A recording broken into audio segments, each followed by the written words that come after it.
Welcome. I've had conservatives not understand why I would want to open up dialogue with liberals, and liberals who see my invitations as a trap. So I want to explain my rationale. You've heard the expression divide and conquer. Isn't it curious to anyone that our nation is so evenly divided? Is this by design?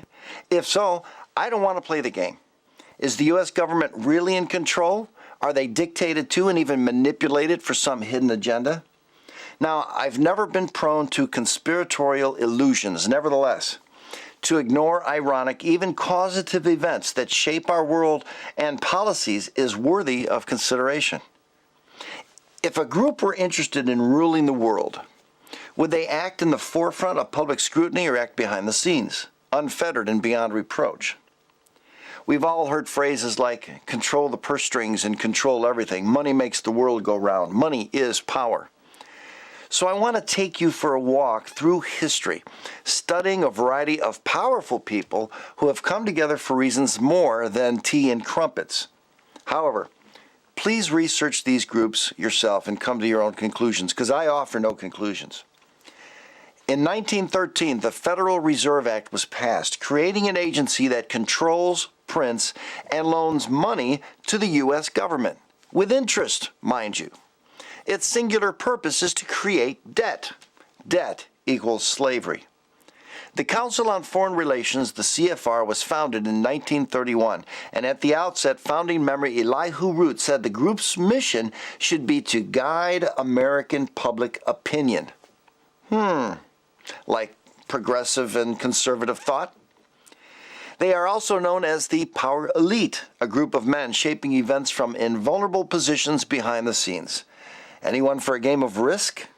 In 1954, the Bilderberg Group was found, a yearly get-together of the world's most powerful, influential people.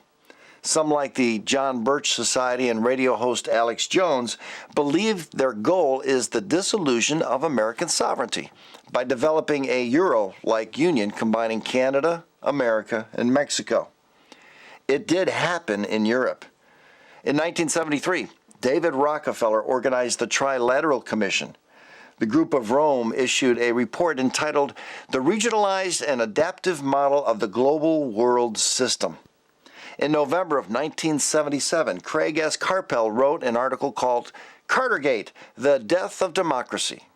The presidency of the United States and key cabinet departments have been taken over by a private organization dedicated to the subordination of the domestic interests of the United States to international interests of the multinational banks and corporations. It would be unfair to say that the Trilateral Commission dominates the Carter administration. The Trilateral Commission is the Carter administration. To be fair to Carter, a close read of the many members of the Trilateral Commission today reads like a who's who in American politics on both sides of the aisle.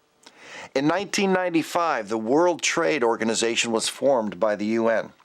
Is it any wonder our industrial base, our steel mills, many of our natural resources have been shipped overseas for the last 30 years?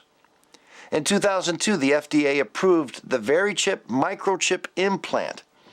This chip aroused people's fears of a future totalitarian government that could enforce the implementation of these chips, much like vaccines are today. In 2004, a project organized by the Council on Foreign Relations called the North American Union, which would eradicate the U.S. dollar in place of the Amero. According to many, the Amero has already been printed, as you see here. In 2007, President Bush signed into effect the Homeland Security Directive, which grants the president broad powers during national emergency without the checks and balances, as is written in our Constitution. Research the Rothschild banking dynasty, the Rockefellers, and see a pattern of control and domination of other nations through controlling the money supply. How many wars have been started by these groups? Pure speculation. Only a small handful of nations do not have these central banks in them today. Ironically, Iraq has a central bank in it. Are we headed towards a one-world order? Are we headed into a dissolved America? Can national dependence cause America to lose her sovereignty? Or are we already there and just don't know it? There are some powerful forces in the world today, forces working together for common goals behind the scenes.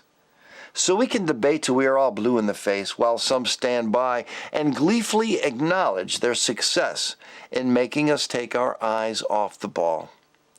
So I've made a decision, and I'm simply not going to play. There has never been a more important time in our history to stand together as Americans. If we don't stand together, America will cease to be what we have known her to be for the last 200 years.